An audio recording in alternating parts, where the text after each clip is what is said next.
A man walks through the modern world carrying a century of shadows behind him. His past is scattered across wars, black ops missions, secret agencies, and bar fights. His name changes. His identity fractures. His memories burn away and regrow like the tissue knitting beneath his skin. And somewhere between the ruined years and the fresh ones, a simple question rises from the mundane machinery of civilization. A question that pierces through the myth. How does a man who cannot die file his taxes? The modern superhero landscape is built on spectacle, explosions, invasions, cosmic threats. But beneath those cinematic clashes, there is a quieter truth.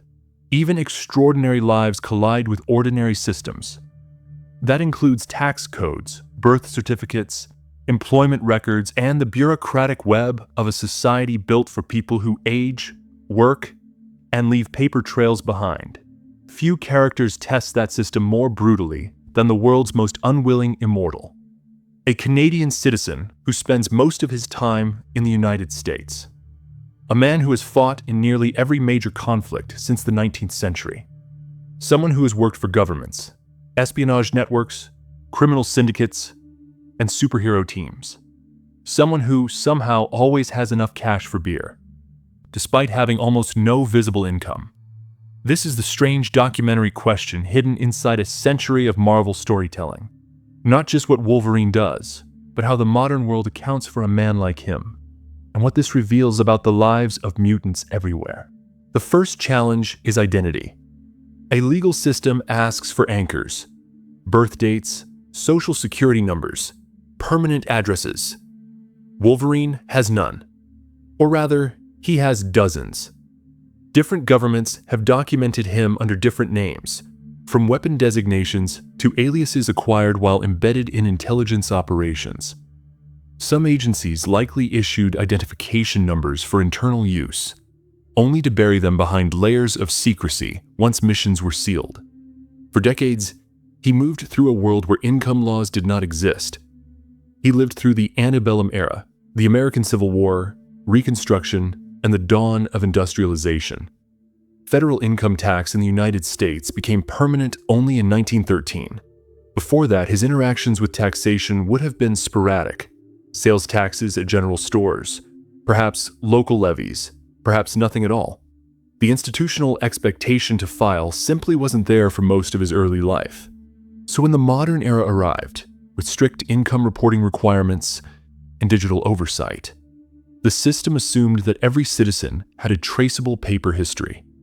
Wolverine, by contrast, had a burned and fragmented past, confused memories, classified operations, and decades spent living off the grid. Filing taxes would demand consistency, but consistency was a luxury he never possessed. Even when he did earn money, it rarely came through traditional employment. Intelligence contracts leave no public record. Mercenary work generates payment, but not paperwork. Black Ops missions depend on plausible deniability.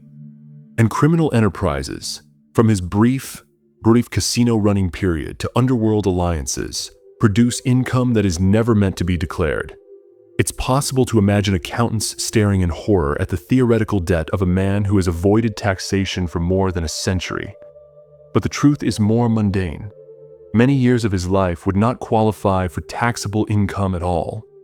He has spent long stretches living as a drifter or a vagrant. He has owned little more than a motorcycle, a jacket, and whatever cash he could hide in remote cabins across the Canadian wilderness. Still, the idea remains hauntingly funny. Somewhere, an auditor crunches numbers, sees a man who has lived through 2 world wars, multiple recessions, every major banking collapse, and wonders how a legal entity with that much chronological weight exists without a single year of accurate filing.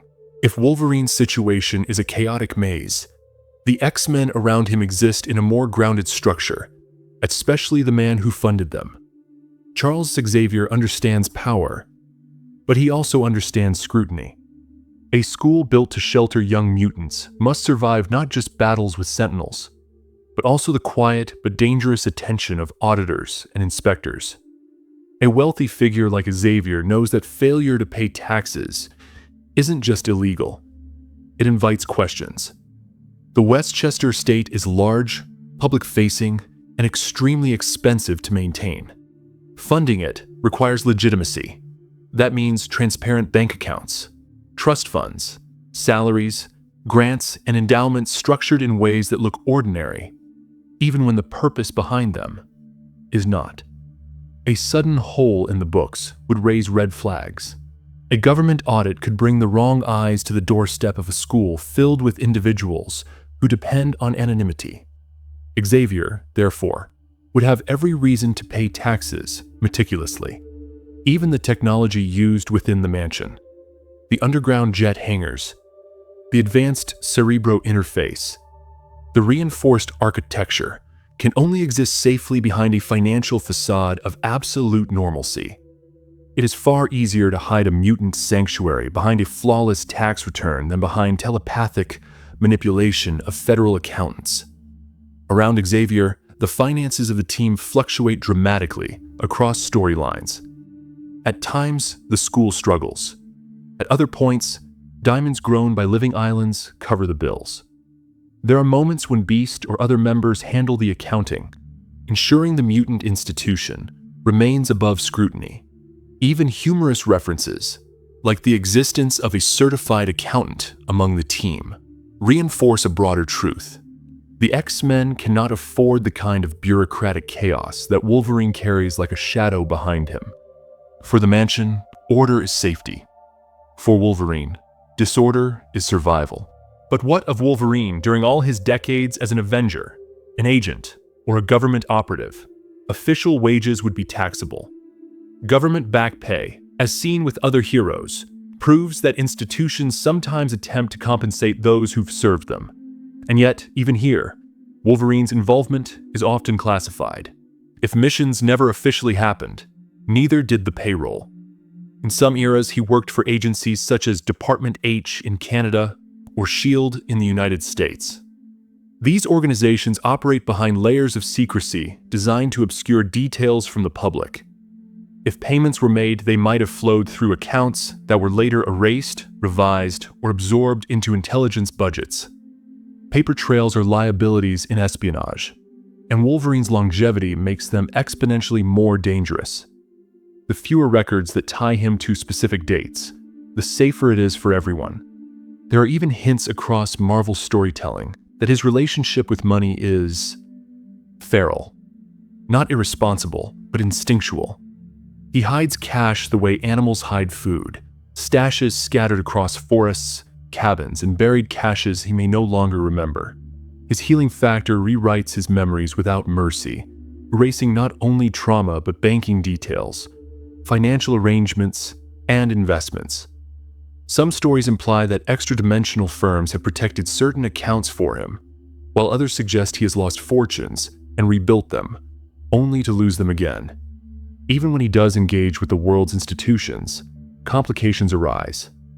Interest rates, penalties, statutes of limitation, and the complexities of international residency all collide with the fact that Wolverine's chronological age makes him an outlier.